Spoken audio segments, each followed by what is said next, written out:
Welcome to the Ralph Nader Radio Hour. My name is Steve Scrovan, and along with my trusty co-host, David Feldman. Hello, David. Hello, Steve. This is very exciting. We have a full audience. Got a full house here for our live Zoom event, which we always appreciate. And we've got the man of the hour here, Ralph Nader. Hello, Ralph. Hello, everybody around the country and the world is watching. Yeah, we've got Germany, we've got Cape Town, South Africa, as well as all across the country. And you're here on a great day, on a great program. Our guest today will be attorney Josh Koskoff, who has taken Remington and other arms manufacturers to court on behalf of victims of the Sandy Hook and Las Vegas mass shootings. Mr. Koskoff's work has held the manufacturers accountable in court. It has also forced a reckoning with the insurance companies, right-wing media, and others who have been profiting. Let's just put it that way, profiting off the dangerous marketing strategies of gun manufacturers. Holding negligent or malicious companies accountable isn't just about the money. It is, of course, partly about the money because profit-driven corporations only change when their bottom line is threatened. But taking companies like Remington to court allows the victims, their families, plaintiffs' attorneys, and the public at large to access internal documents that not only prove wrongdoing in the past, but help prevent harm in the future. And that is the importance of torts that, if you're a listener to the show, you know we talk about all the time. So first, Ralph and Mr. Koskoff will go through the case. Then we'll invite our live Zoom audience to ask Mr. Koskoff some questions. As always, somewhere in the middle, we'll check in with our corporate crime reporter, Russell Mokhiber. But first, let's hear from the man who secured a landmark settlement in a case against the firearms industry that everyone thought was, quote, a losing proposition. David? Okay, I have a jackhammer. I may have to re-record this. Josh Koskoff is an attorney specializing in medical malpractice and personal injury at Koskoff, and Beater. His work includes a recent $73 million settlement on behalf of families of the Sandy Hook shooting in a case against Remington, the company that made and marketed the AR-15 used in that shooting. Welcome to the Ralph Nader Radio Hour, Josh Koskoff. Thank you very much to you, David, to Steve, and of course to one of my idols growing up, the first person I ever voted for, actually, Ralph Nader. It's a little bit surreal to be being on a program with Ralph, and I truly treasure it. Well, thank you very much, Josh. And before we get into your groundbreaking case, let's talk a little bit about history. Ever since the Columbine massacre in Colorado about 20 years ago, there have been increasing numbers of these massacres by young men largely who were known as loners by their associates or neighbors, and who harbored some grievance, had rather implicating websites to indicate how deep their torment was, or their disassociation from their normal community. How do you explain that in almost all Western countries, for example, there are no such massacres? Japan has fewer arms-related deaths in the entire country of 120 million people than in a mid-sized town in the U.S. How do you explain this? And does it have anything to do with the enhanced weaponry?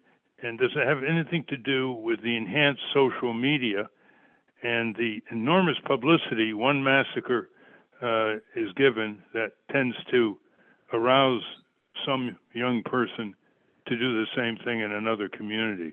Give us some context here.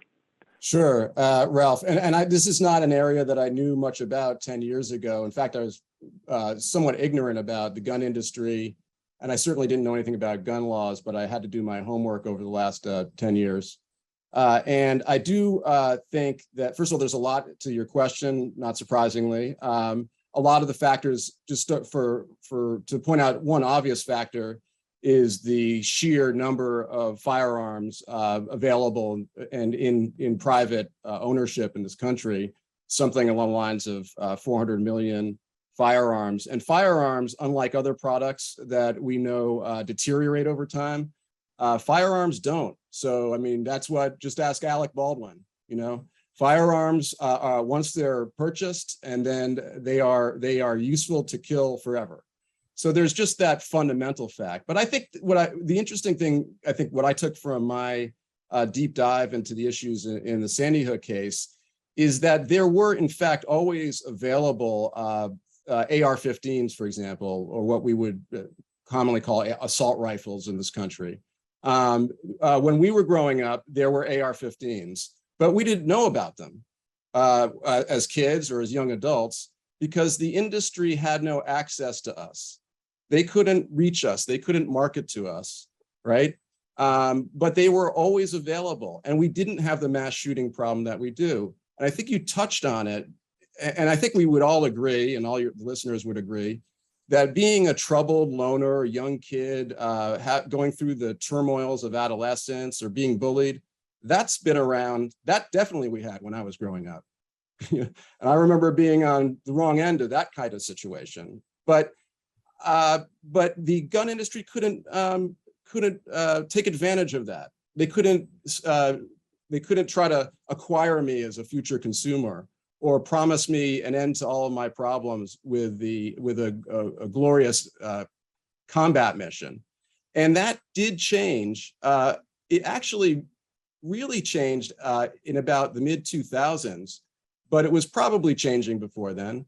The Columbine kids got their hands on some pretty nasty firearms, but that was pretty much of an exception, because really, if you and your audience think about it, the mass shootings that we're seeing, that we think of have really all occurred in the last 15 years. And that's as a direct result of the ability of the firearms industry to reach minors and troubled young adults around the parents through the internet, through first-person shooter games. And it's also because of a deliberate effort to sell glory in these combat missions of lone gunmen.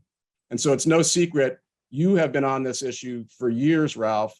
If you market a product for a particular use, it's going to be used by certain people in that way. It's just human behavior, and it's why marketing is a multi-billion-dollar industry. Well, the arms industry used to sell primary customers the Pentagon for use in wars. Then they would sell to hunters, and they would sell to marksmen.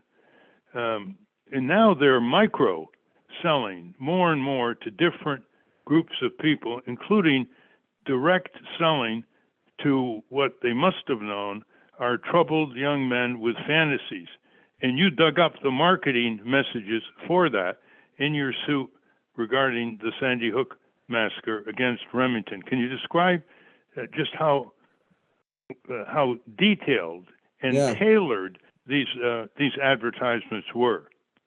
Well, it should come as no shock that, because you see the tip of the iceberg of the marketing, which is, of course, the promotional material and the slogans and the emotional connection they're trying to make with a potential consumer. And the iceberg itself reflects a very deliberative effort to reach, to your point, and target an ever-expanding audience, notably a younger audience. Because I can't emphasize enough, the normal barriers that would have restricted a inappropriate or immature consumer in the days prior to the internet were obliterated. And the parent's role has been obliterated, such that the industry has taken full advantage of courting these young users with ferocious military weapons and promoting what is essentially a criminal use. And the parent has no idea what's going on. Now, so what we found in a general way, and we'll be releasing the documents to the public over the next 3 months or so, but is what you'd kind of expect, as if they were selling widgets, spreadsheets, PowerPoints, projections, deliberate efforts to target, as you note, a more micro target different segments that had previously been unavailable to the industry. And of course, they sell different messages to different targeted markets, to the hunts, to the— Tell us some of the phrases they used for, which they knew would reach these troubled young men in their late teens and early 20s. One is consider your man card reissued. I think people have seen that. Many people who are at least maybe peripherally familiar with the type of marketing. Prior to Bushmaster's acquisition, Bushmaster was a major manufacturer of AR-15s. There were only two, Bushmaster and Colt.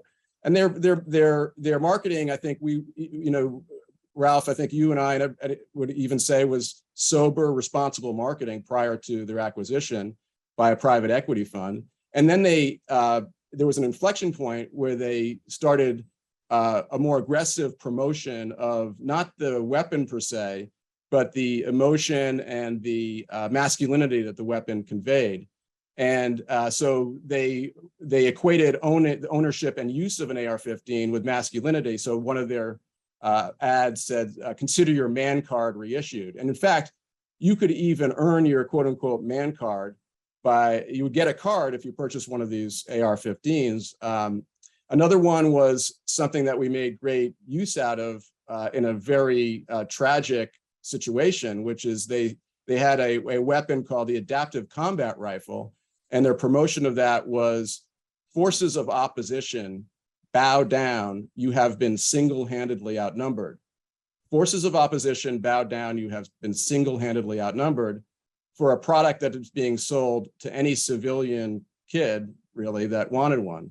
So that's clearly the promotion of a lone gunman mass shooting. There's no non-criminal use that could be described in that way in civilian life. That's a ambush, and indeed that's what. And then that finally, I'd say, and this will strike you all, I think, is harrowing. They had a promotion that said, clear the room, rescue the hostage, but clear the room. And when I put that question about clearing the room, and what could that possibly mean when you're talking about the commercial sale of an AR-15, how can you clear a room without, and I asked them to describe, Ralph, I take as much time as you want, Mr. Gun Executive, describe how you can clear a room with a commercial use in a non-criminal way, and they couldn't do it. It was like a deer in the headlights. And when I asked them whether they could think of an instance of criminal use of one of their weapons in which a room was cleared, invariably they had to agree that the Sandy Hook school shooting fit that description.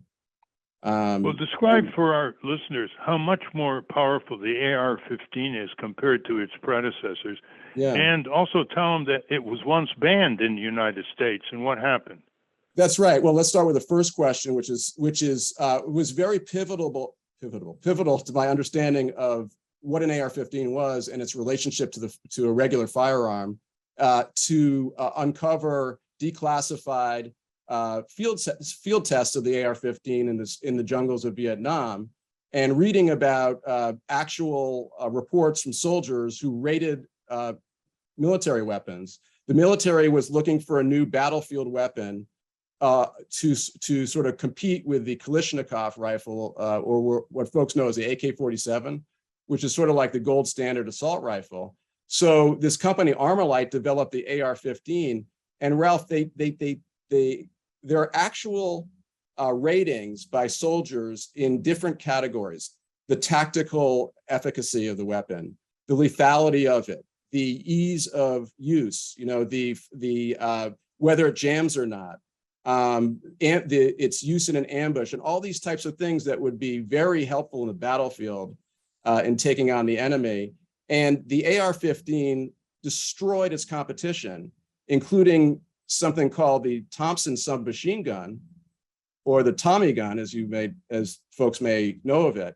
And what I think is so telling about that is that the Tommy gun was effectively banned in 1934 by the government. It was really taxed into oblivion, but the concern was that it was too dangerous for our communities. And in fact, gangsters like Al Capone and Pretty Boy Floyd had used the Tommy gun in some very notorious mass shootings that today would hardly rate. They wouldn't even be on the front page of a paper.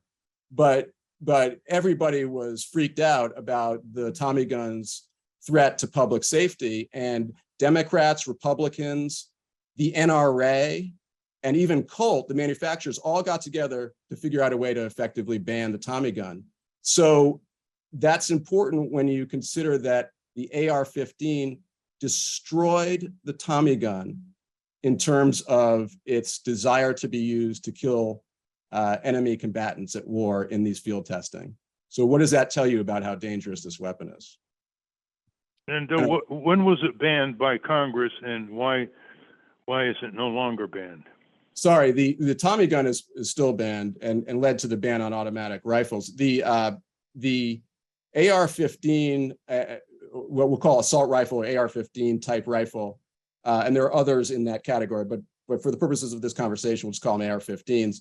They were banned in 1994, not just by Clinton and Democrats, but with the help of President Reagan, former President Reagan, who was very concerned about their use by criminals to effectively outgun the police. The concern at that time wasn't so much about mass shootings, because again, there really weren't any mass shootings with the AR-15 at that time.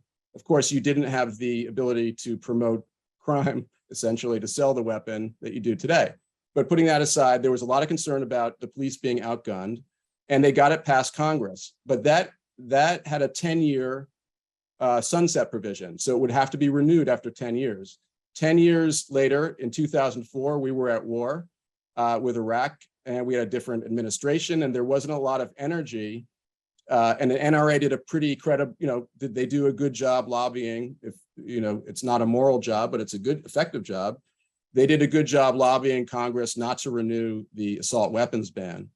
It is also questionable whether the assault weapons ban had the desired efficacy. It wouldn't be surprising if it was a little bit, wasn't the most effective legislation, because one of the problems I've seen is that, elected officials are busy. They've got a lot of issues to deal with, and most of them don't understand what makes a weapon dangerous and what doesn't. So the assault weapons ban was in large part, they banned things that looked scary, right? Like a grenade launcher or certain stock, but they didn't really ban the core features of the weapon that make it so lethal. But in any event, there was just no appetite to renew it in 2004. And that led to, that of course helped sales as well. Listen, I'm sure our listeners want to zero in on your case, your celebrated case that you brought against Remington. Nobody thought you had a chance.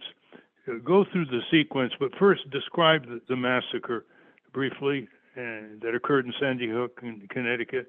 And then there was other cases that were filed before you entered the litigation, just briefly, and then go into your litigation. Okay, sure. First, the description of the shooting is brief because it was a brief amount of time. 4 minutes and 59 seconds, 156 shots fired, 26 killed, 20 children, all first graders between the ages of 6 and 7, and 6 adult educators. It's noteworthy that although from the first shot to the last shot was about 4 minutes and 59 seconds, the shooter wasn't shooting that whole time. Probably the shooter was shooting for 2 minutes or less. And that tells you all you need to know about the firepower of this weapon. There was one lawsuit filed right away that was instantly, and I think appropriately, excoriated by the legal community and the general public as being one of those opportunistic type things. There was another lawsuit that was filed against the school because there were issues about the failure of one of the classrooms to lock. I did not handle that case. It was not really a case that I was comfortable with, but as a principle of tort law, I couldn't say it wasn't a valid case, but somebody else filed that case. And we were really looking at whether or not there were any legal causes of action as it related to the weapon and its manufacture and sale. effectively, and and as it turned out, it's marketing. No, there were laws that protected the arms industry, including in Connecticut. They shielded them from any kind of civil action for the use of their weapons. Right. And you found a statute in Connecticut that went into one of the exemptions under this Connecticut state law shielding the arms manufacturers, which is they had to not violate the marketing rules of the state of Connecticut. And that's where you found your entry. Exactly. And I think this goes back to your original sort of observation, Ralph, about, how this is more and more becoming a problem, and when and where and why it happened. So in 2004, remember this, so you have the assault weapons ban lapsing. In 2005, you have Congress passing, giving the NRA and the gun industry what was effectively a Christmas present, and providing a thumb on the scale of the industry in what otherwise would be settled in courts, right? And we've seen this in other industries from time to time, but not quite like the gun industry. So they provided what was thought to be an immunity, and is an immunity of sorts, but it's not an absolute immunity, and it never was. I think there was a perception prior to our lawsuit that you couldn't sue a gun manufacturer. I heard that time and again. I was luckily naive enough and ignorant enough about, and hadn't been involved in any cases, to be sort of weighed down by the pessimism. And what the immunity says is that it's called the Protection of Lawful Commerce and Arms Act. And it has a lot of protections, like it basically obliterates your common law negligence causes of action. But it's the protection of lawful commerce. It doesn't protect unlawful commerce and arms. And so what you're talking about is Connecticut had a state statute that prescribed certain marketing conduct. Every state has these statutes, consumer protection statutes. And we said, hey, that's a statute that is applicable to the sale or marketing of firearms. And you, Remington et al., broke that law. And that allegation withstood the challenge by the defendants to dismiss the case pursuant to the immunity. So we effectively got through that immunity. And you found that Remington appealed it? Yes. To the Supreme Court of Connecticut. You won there. They appealed it to the U.S. Supreme Court, which denied to take the case. And so it was a very tortuous. Yeah, I think if I gave the impression that this was a motion that was filed that was just granted, or that they lost and the case went forward, then I gave definitely the wrong impression. What I just described took years and years to sort out before we even engaged in really meaningful discovery. And in fact, the trial court did dismiss the case, and it was the Supreme Court of Connecticut that reversed in part, because there was another part of the case that we don't have time to get into, I'm sure, but which I thought it was a valid claim, but the Supreme Court agreed with the trial court that it wasn't. But it didn't matter, because we were greenlit and got through the immunity, which meant we got to a place that none had really been before in terms of a manufacturer, and that was discovery. So if you can imagine, it's like opening the doors to a cave, a dark cave that's never been explored, and that's how I kind of looked at it. Well, listeners should know that Josh Koskoff is a very rare trial lawyer. Most trial lawyers would have been daunted by the corporate law firms representing Remington, and even after winning the legal issue, they would have settled for far less than Josh settled for his families at Sandy Hook or his clients. But he also demanded the production of documents, the internal memos, the marketing shenanigans, the boasting, and Remington resisted that. But he held firm, and he got a over $70 million settlement. But he also got, 30,000 documents, which you are now empowered by the settlement to release to the public as you wish and when you wish, to further enlighten the marketing shenanigans of the industry.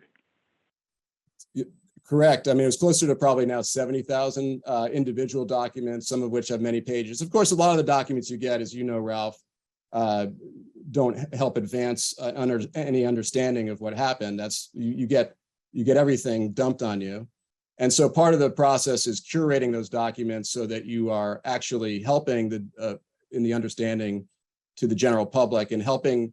And it wasn't, although I appreciate the kind words, really, when you have families like this, their resolve to get this done and to not settle for anything short of the full amounts of the available coverage, and B, but more importantly, the documents, so that they could achieve the family's one main unifying goal, because they're all different people, remember, was to do whatever they could to help prevent the next Sandy Hook. So I really think that I know I grew motivation and from their determination. It took definitely a lot of bravery, kudos to those valiant families for persisting. And a lot of plaintiffs would have said, this has been an excruciating multi-year litigation. We're really impatient. We can't take the pressure anymore. Just settle. But they really wanted the public to know, and they wanted the case and the settlement to be a deterrent, as you say. That's one of the purposes of tort law, not just compensation, but public disclosure of the wrongdoing and deterrence against future repetitions. Well, do you see any deterrence among the arms manufacturers? Are they cleaning up their act? No, I don't think they are cleaning up their act. From what I can tell, from my early look at the Uvalde case and the Highland Park case and the Buffalo case, which is just which is the same weapon that was used at Sandy Hook, so I already knew about that. But what I can tell from these other companies, they're drawing a page out of the same Bushmaster Remington playbook that delivered the Sandy Hook shooting and played a role there. I can establish really that it played a role. So I don't think it's a secret that the gun industry is not known for self-reflection or flexibility or even consideration of public safety. It's not just an industry. How about its insurance companies like Liberty Mutual was one of the insurance? Are they putting pressure on their clients, the arms manufacturers, because they have to shell out the money? Yeah, what's interesting, Ralph, to understand how this industry, the scale of the industry is really, really small industry. The gun industry is. We think of it as a massive industry because of the harm that it causes and the damage it does, 40,000 deaths or something like that a year. And of course, it has a presence in our daily life, almost unlike any other industry. But that is a perception that is at odds with the reality. It's about 1/50th. For every dollar of the tobacco industry, the gun industry is about 2 cents. So the reason I'm saying that in response to your question about the insurance industry is the insurance doesn't collect a lot of premiums from the gun industry. And I don't think that they were, from what I can tell, they are more hands off of the gun industry than they are certainly of my driving, my auto rates. I mean, I hear from my insurance carrier every time I get a speeding ticket. But I don't think that, from what I understand, the insurance industry, until our case, really didn't look into the practices of their insured. And I'm hopeful that one of the results of this will be that they will do that, because they are a great free market. I mean, of course, we all have issues with the insurance industry as well. But one thing the insurance industry can deliver is a free market, help in the face of public health crisis like the gun epidemic, by creating a free market incentive to cleaning up the act of the gun industry. So I'm hopeful that happens, but I think that remains to be seen.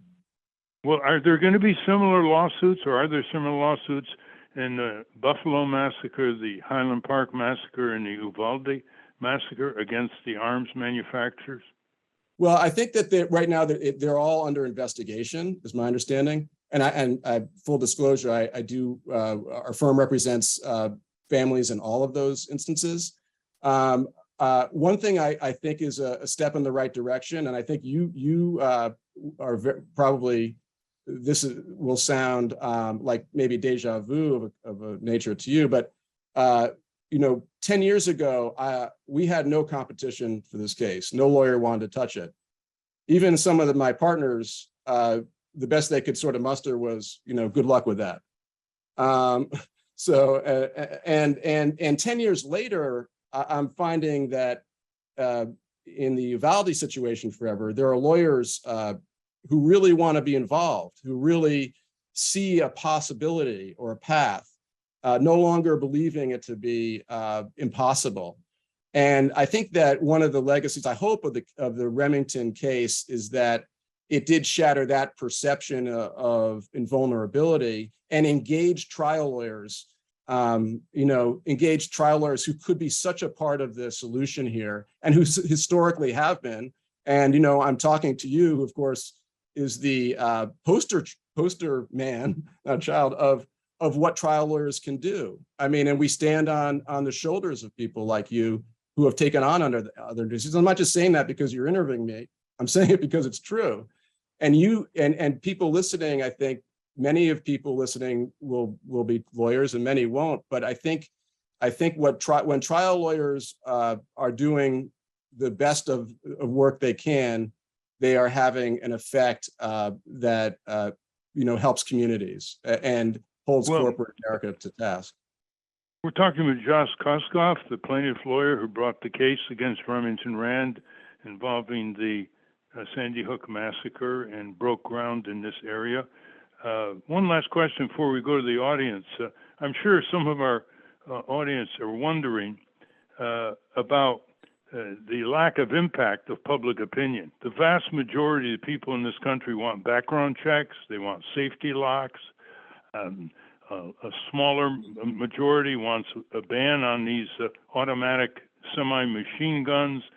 Even some members of the NRA want background checks and other gun safety controls. And yet Congress is still under the influence, at least for a workable opposition to gun safety laws, under the NRA.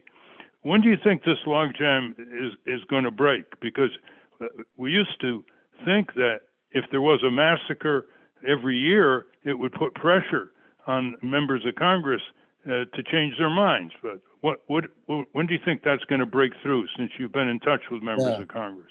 Well, first of all, I don't want to give the impression that I've been involved in the political process. The reason I was in Washington recently was really just to support the Uvalde families and to shepherd them. I actually, by design, stayed away from politics in this case. And in fact, I think but one thing I think I would have been aware of even 10 years ago was that the government had been almost historically impotent at dealing with this issue that we have, this shameful issue we have. And I don't think it is going to resolve anytime soon. And I do think that there could be, and there have been mass shootings, not just once a year, but once every other month. And it hasn't moved the needle. And that I think it is a parallel to the extremism that is the tail that's wagging the dog of politics, especially on the right today. We're not in a majority, even your point is well taken. A majority of the voting electorate would favor tighter regulations along the nature of what you said, but we're not in a majority, we're in a minority controlled capitalist situation right now. And that's not changing anytime soon. I mean, it's a very equivalent in my mind to the purism that would kick out one of the most conservative people that I've been aware of, which is Liz Cheney from a party, because she won't back an extremist theory. This is an industry the NRA is a lobbying agency that caters to its most extreme members. Because to be honest, they would sacrifice every person who buys one or two weapons because in favor of the people who buy 10, 15, 20 weapons. And so they're not about to hack off their most voluminous buyers. That's a fact. I've seen the numbers. So that's your answer. And the NRA. Just one more thing, because I think that one of the things that listeners may want to take from this, the perception versus the reality. The perception that the industry is a big industry, the reality that it's a small industry. The perception they can't be sued, the reality that they can. The perception that the NRA, that you have to abide by the NRA edicts or you're not going to get reelected, also may be inconsistent with the reality. But it's a strong and dangerous perception. And the perception that the NRA and others pour campaign money into the coffers of these politicians is also a reality. That's true. Let's go to the audience, and people who are outside the country watching this should remember Josh Koskoff's estimate, which is pretty accurate, that about 40,000 gun-related deaths occur in this country every year, which is far, far greater than all the gun-related deaths that occur in all Western countries, including Japan and Taiwan. All right. Can we go to the questions now? We can go to the questions now. Is it possible to ask a question? We should go to the audience now. Okay. Okay. So let's just do that. We'll fill in other stuff later. So let me just set that up for Hannah. All right, let's take some audience questions. Hannah, why don't you start us off? Sorry for the delay. I'm just notifying them. One sec. Okay. This question comes to us from Jerome Jacobs.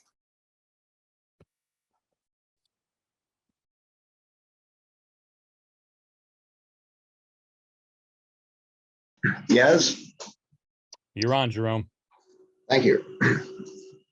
Can the principle of holding manufacturers of certain products more responsible for injuries be applied to providers of various services? Or you want me to say that? Or? Well, I think that there is a general. There's an often litigated issue about the providing of products versus the providing of services. And oftentimes we get into this in what is generally known as a products liability case. And, there are some things where of course, the line is kind of fuzzy. And so defendants sometimes want to label a case against a service rather than a product so that they can escape strict liability. But that's a general answer. And maybe if you were more specific about what you're thinking about, if anything, about the gun industry, I could probably answer that maybe a little more closely. Okay, thank you for your question, Jerome. Who's next, Hannah? This next question comes to us from Margaret Walsh. Good morning. Hey guys. Hey Josh, have you seen any state shine reporting reduced violence due to sophisticated system of gun injury and gun death data collection, perhaps motivating the CDC to study this? Thank you. Have I seen data supporting because we're all under the impression that there's been nothing but an increase in these things, and so have I seen any data indicating a decrease? And I just am not. I think the answer is no, but I mean, my personal answer is no. But it's not the same thing as saying that there isn't any. It's really hard, to measure whether a law that regulates something more tightly is effective or not, because you only know what happens, right? You know about the affirmative instances of gun deaths, but you can't. It's very difficult to measure on an epidemiological level what's been prevented, and so there's a little bit of a challenge in assessing the numbers. The thing to remember though is if you look at gun deaths over the course of decades, the deaths are certainly rising, But the other thing that happened over the course of decades is the advent of medicine. So more people are surviving serious, gun shot injuries and previously would have died. So you have to look not just at the number of deaths, but the number of injuries. And so I think it's clear that we are seeing a steady rise over the course of the years, and it's only getting worse. And I do attribute almost not all of it, but I attribute certainly much of it to the conduct of the gun industry and the failure of the United States government to rein in that conduct. Yeah, Josh, also by comparison with Canada, it's like night and day. Our Canadian viewers might want to ask you a question. They're probably stunned at the difference, not only between Canadian gun safety laws and U.S. laws, but the compliance. And, Canadians like to hunt. They like to do a lot of the things, but their casualties per capita are far, far less than in the United States. Next question. Our next question comes to us from Elizabeth Onan.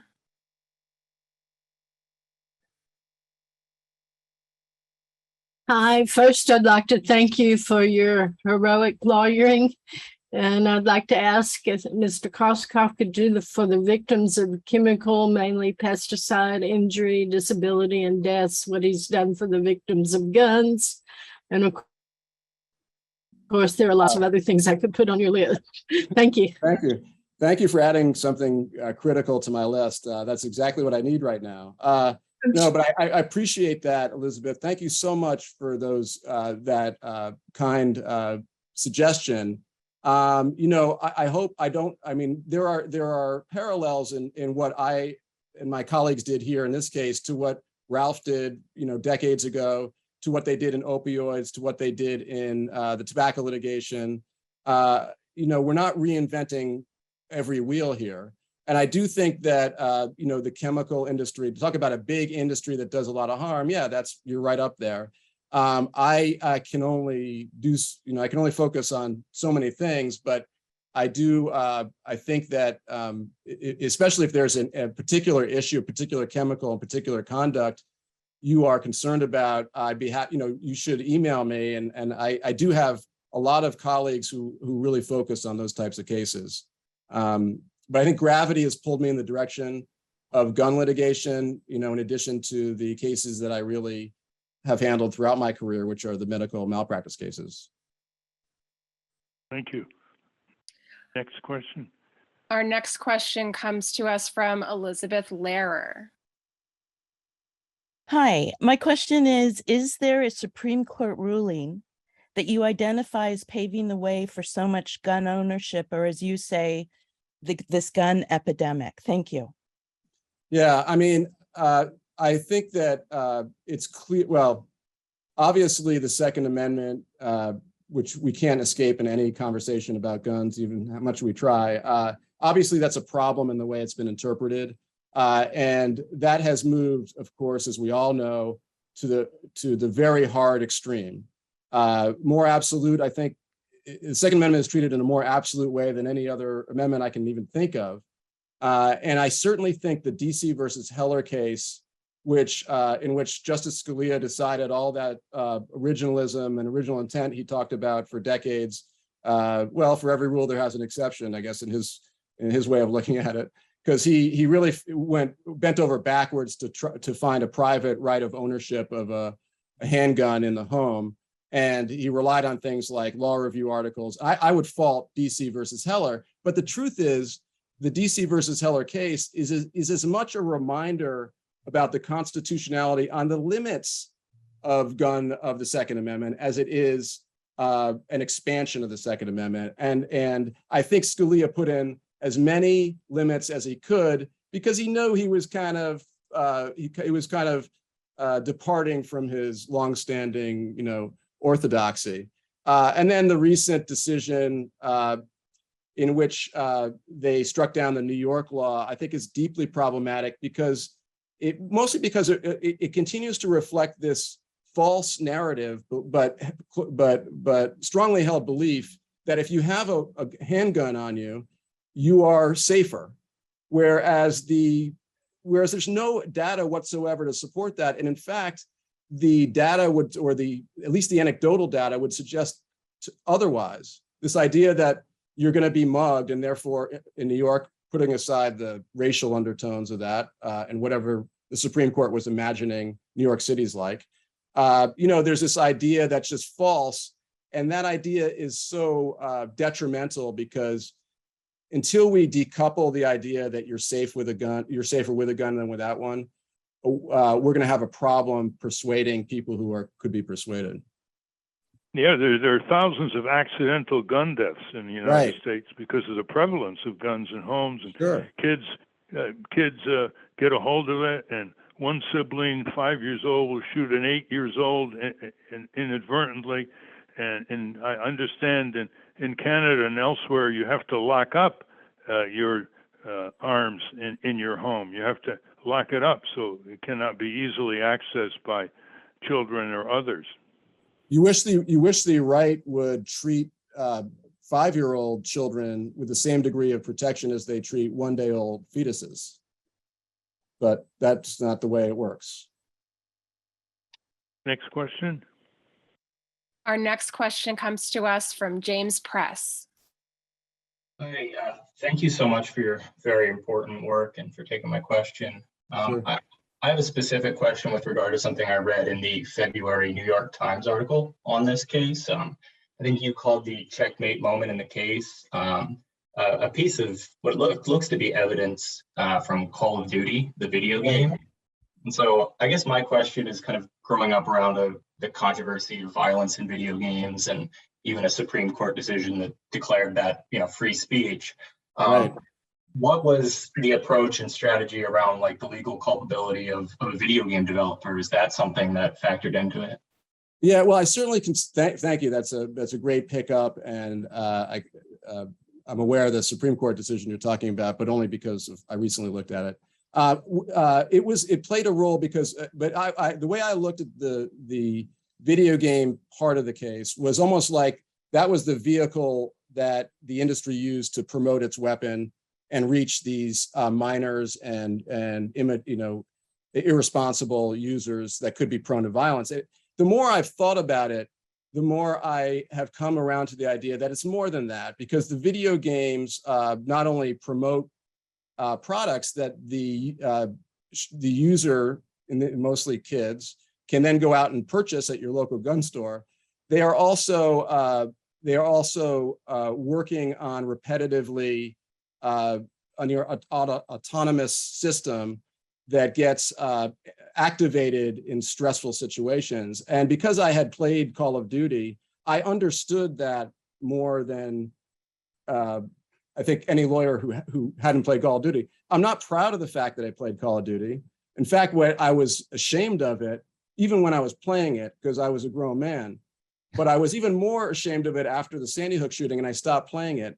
But as it turned out, my understanding of that game helped me to draw the connection between this marketing of this Bushmaster product and how that was a checkmate moment, because I knew it reached the shooter because the shooter used a tactic from Call of Duty.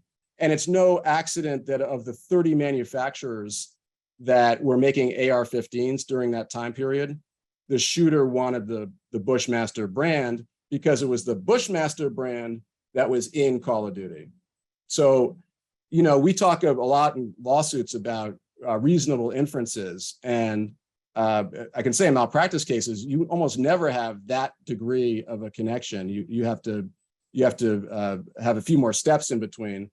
Is it a what we would call the smoking gun? Probably not, because nothing is, but it's pretty close. So to directly answer your question, I'm increasingly thinking that they are in an unholy alliance.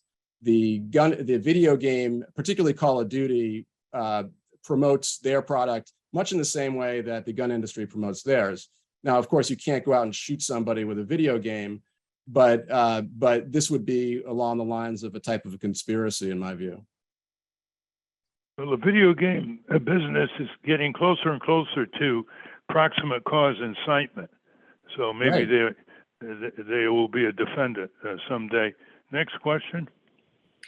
Our next question comes to us from Ron Fisher.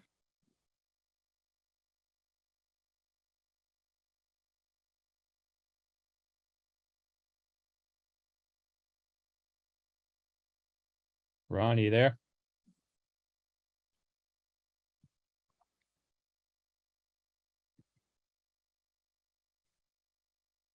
All right, I will circle back to Ron.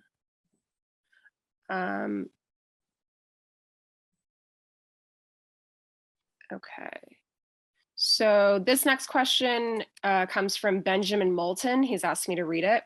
Given what Josh and Ralph are saying about deterrence, what would it take for the courts to increase the settlement payouts such that they would actually provide deterrence?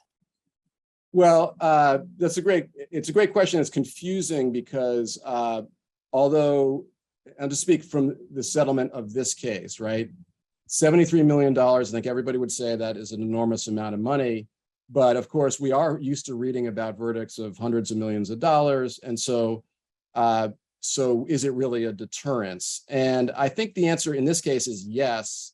I mean, I know the answer is yes, because the $73 million wasn't really a settlement so much as it was a collection of every bit of the available insurance coverage, because Remington itself had gone into bankruptcy. So they could not contribute.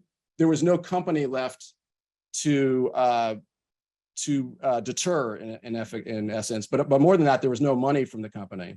They were broke. So it was important to the families and to us to make sure we got every dollar from every insurance company, because, and of course the documents, because we wanted to establish that basically you cannot insure your way out of a mass shooting. And every time you sell an AR-15, especially in the way that you're marketing it and increasing the risk, you have just bought yourself an almost uninsurable event. And it's going to put your company on the line if such an event occurs. So, but it does take a sophisticated, thoughtful, responsible industry to respond to that. And I think that's where the difference is between the auto industry that Ralph dealt with for so many years and the gun industry. The auto industry is no icon of responsibility, but they are a more credible industry that did make changes and are now promoting safety features, largely because of the work that Ralph did, and responded to those bottom line issues that were also in keeping with a moral sort of compass. The gun industry just isn't like that. I can't describe it. It's a very threadbare, very unsophisticated industry. And about punitive damages, Josh, was there any possibility of that in these cases? Had we gone to trial, Ralph, we would have been entitled to punitive damages under Connecticut law, under violation of the unfair trade practices statute. Connecticut doesn't have the most robust punitive damages, but yes, we would have been able to get that. And I know those are not dischargeable in bankruptcy, but it would have been again, it wouldn't have been collectible because there was no pocket to collect it from. But that, of course, that's not the most important thing. If we didn't get the deal on the documents, it was no documents, no deal. That was what we said to them. And I just, at some point, it's rare, but I thought that this settlement, by combining all the possible amount of coverage and restitution and compensation, plus all of the documents, and I got additional depositions. I didn't think that spending another 2 years in court was enough of a payoff for the families, given that we had already accomplished so much, and certainly didn't want the Supreme Court to get another crack at this case. Mm-hmm. Next question. Our next question comes to us from Ashraf.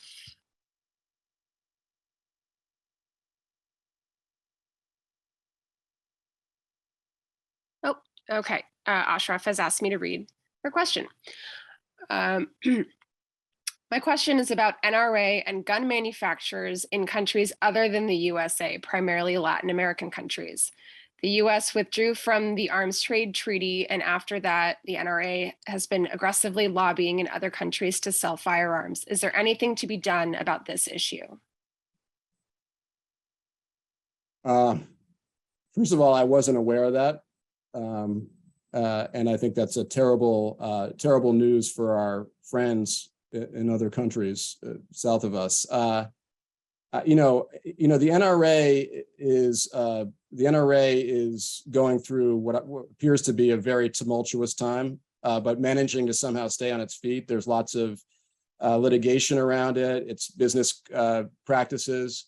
I guess the only thing we can hope for is that those governments have more fortitude and sensibility to stand up to the NRA. It is a concern because I just imagining that their lobbying dollar down in South America probably goes a longer way than their lobbying dollar in America. And I think it is definitely cause for concern, but I don't have a solution other than there needs to be a strong pushback. I think that I think that one thing that could be done for somebody who's or an organization that was interested is just use America as an example. Just say, look what happens when you open your pocket books to the NRA money and the effects it has. You want to emulate us in many ways. There's so much to emulate about the U.S. that's so great. This is not one of them. This is another example of the U.S. not joining the community of nations and signing a treaty. The small arms treaty was designed to control arms trafficking, like what's pouring out of the U.S. into Mexico and Central America. And I think there are very few countries that haven't signed it, but the U.S. is one that hasn't signed it, just like it hasn't signed the Child Protection International Treaty and many other treaties that over 120 countries have signed. Thanks for that question, caller. Next. Our next question comes to us from Rachel Branch. Do you know of any other legal avenues that can go after gun manufacturers? And for example, RICO? Hi, John. Did you say RICO? Yeah. Yeah. Well, you kind of are speaking my language, I guess. I do think that conspiracy, RICO, aiding and abetting, these types of torts that we don't often litigate, but that are useful tools in tort law to get at a problem caused when you have these relationships. And certainly I have thought about you have to both zero in and with the lens and also pull the lens way back, right? So I've thought about, putting the gun industry sits at the center of a network of industries. Guns have to be shipped. They need the shipping industry. They have to be paid for. They need the credit card industry, and more recently, these layaway plans. They have to be promoted. Our discussion about, first-person shooter games, and they have to be insured. So, usually insurance companies are off limits, but to your point, I think but as you still are required in a conspiracy case to prove an underlying tort or wrong. And so you still have to get through, if you're going to reel in the gun industry, you have to get through, you get back to the problem of having to get through the not absolute immunity. But I've thought about it, and not more than thought about it. I'm looking into it. Next question. Our next question comes to us from Steve Fournier. They've asked me to read it for them. They ask, the decisions on advertising were made by individual people. Has there been any move to sue them individually? It's actually, I would have thought that, by the way. I thought that's how advertising and marketing works. At the end of the day, a company can only take affirmative make affirmative investments or marketing campaigns through people, obviously. But it's not really, I think it'd surprise you that it's actually a collective effort pursuant to a very calculated plan. Again, like selling any widget, the principles of marketing and sales, they don't really change that much from industry to industry. And you see people going from different industries all the time in the marketing industry. So I'm not trying to punt the question, but I never did think I never really considered suing like the head of marketing, for example. You know, I think that that you almost do injury to your case if you try to single out an individual when the problem is more of a deliberate corporate scheme. I wouldn't rule it out. It would depend on what we found out the individual did. Next question. This question comes to us from Jay Blackman. Yes, hi. Hi. Yeah, I'd like to thank you for this fascinating conversation with you and Ralph on such an important topic. I'm thinking more of a political question. Do you think reversing the Citizens United decision would have any effect at all in loosening the hold that the NRA has on politicians who refuse to support gun control? You know, first of all, I think it would reversing Citizens United would have a lot of great effects. I mean, we once lived in a world where there was some restriction, my understanding. Perversely, though, you could almost think of it as it might enhance the NRA's lobbying power, because the NRA operated very effectively, under more constraints, I think. And the Citizens United problem is really the dark unaccounted for money and unlimited nature of it. I really don't know. I don't think, I'm not sure it would have a direct result on the NRA and what that result could be. I guess I could see it enhancing the NRA's power and possibly diminishing it. But I don't think the NRA is really the type of lobbying organization, I could be wrong, that really is cashing in on the Citizens United decision. I mean, certainly other right-wing organizations that would promote similar values. So in that sense, it is very harmful. For those who don't know, Citizens United was a Supreme Court decision in 2011 that allowed unlimited contributions as long as the contributors, corporations and other entities, didn't connect with the candidacy.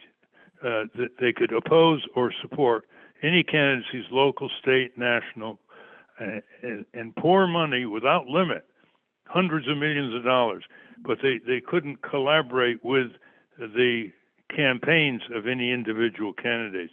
That, unfortunately, has not been adequately enforced, but that's what the Supreme Court ruled.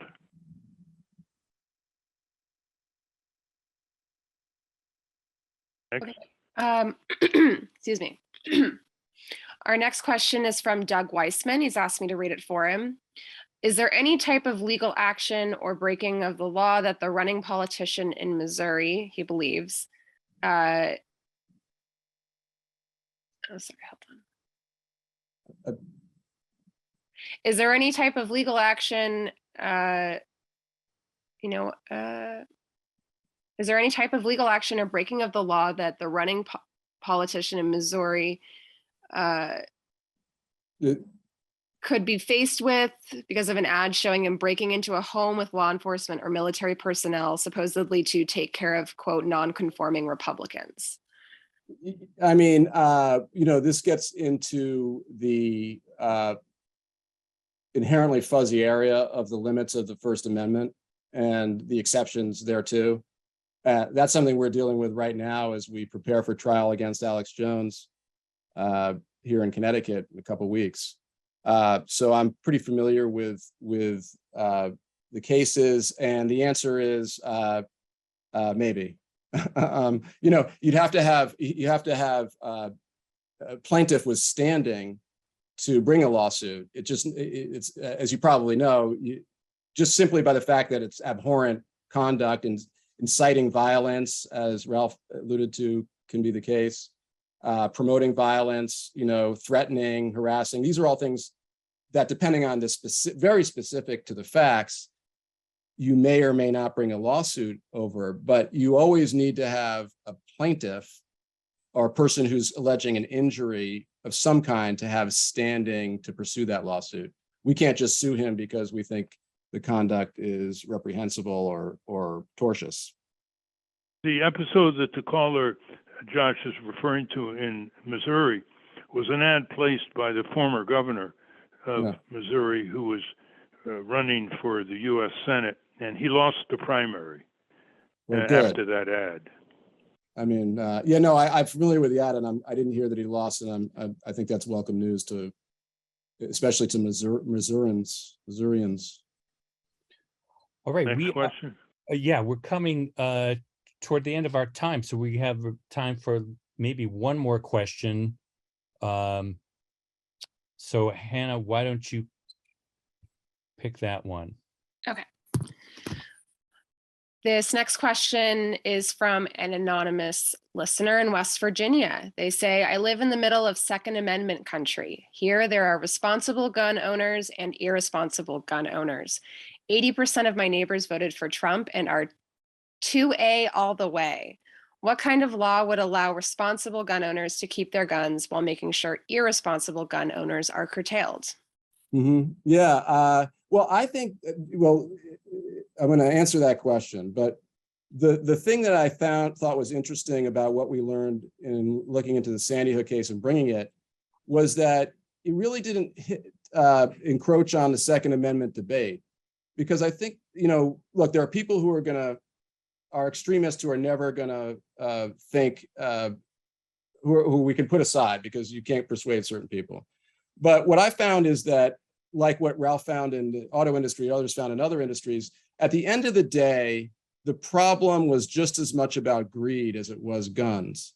And so, it's really surrounding your question about responsible gun owner from irresponsible gun owners. Well, one of the things that could be done is the gun industry that talks all the time about responsible gun owners can start marketing their products to those people and not to the more likely class of people that are irresponsible. And instead of promoting, and they should promote responsible uses instead of promoting irresponsible uses. So in that way, that I wouldn't say mythological, because there are hundreds, millions of responsible gun owners in America. But in that way, the responsible gun owners should be able to say, look, why do I want some irresponsible gun owner to get acquisition of the weapon? Why do I want this gun company to market to irresponsible gun owners, purchasers? That only threatens me and my family more, and my kids. So I do think that ought to be a point of some agreement. And in terms of what laws could be passed, this is what I found to be shocking. Another example of just the dysfunction in Washington. You had what turned out to be three, but at the time there were two very highly publicized shootings occurring very close in time, Buffalo and Uvalde, both carried out by kids under 21 with AR-15s. Think about yourself when you were 18 years old. And if that's too uncomfortable, think about your friends. And if that's too uncomfortable, think about the 18-year-olds in your class that you stayed away from, the ones that you were problematic. Maybe you wanted to reach out to them, but you knew there was something off about them. Do you really want them owning an AR-15? And is that the responsible gun owner that is being protected by this? Or is that courtship of that demographic irresponsible to all of us? So I'm getting to the punchline, which is just raise the age. Raise the age. I honestly think the age of all firearms should be 25 years old. Why? Because while we may be deemed adults at 18 by certain laws or 21 at others, those are just somewhat arbitrary. biologically, we're not adults until we're 25. Don't take my word for it. Just ask the auto industry that won't loan you a car unless you're 25. Why? Not because they're prohibited from loaning you a car under 25, because the auto industry knows that you're not mature enough until you're 25. So if you raise the firearm age to 25, if that's the only law you changed, I think you'd see some enormous decrease in the amount of deaths and injuries caused by guns. And when was the last time you read about a mass shooter at a school or really anywhere that was over 25? I mean, it occurs, but by and large, you would have solved a lot of the problem. And guess what? Responsible gun owners like your neighbors in West Virginia can still get their hands on their AR-15, but they have to earn it by becoming adults first. Wow, that's and Congress still refuses to increase the age even to 21. It's a shocking and appalling lack of political will. That's all I can say. Well, all right. That's a great way to wrap up, Ralph. Why don't you do that? Yeah, we've been talking with Josh Koskoff, the lawyer from Connecticut who brought the groundbreaking case against Remington Arms in the context of the tragic Sandy Hook massacre that occurred with some 20 first graders who were killed and 6 teachers or instructors. And those of you who listened in might contemplate talking to your friends and neighbors about this issue. I think that Congress is beginning to be more amenable to some of these changes, including background checks supported by a great majority of the American people, and raising the age to 21 at least in terms of owning these automatic AR-15s. Thank you very much, Josh. Any last comments you want to make? Just how grateful I am for this opportunity and for the really interesting and engaging questions of listeners. I hope you found it as rewarding as I did. Yeah, thank you. To be sure, very good, perceptive questions over a broad range. Thank you, audience.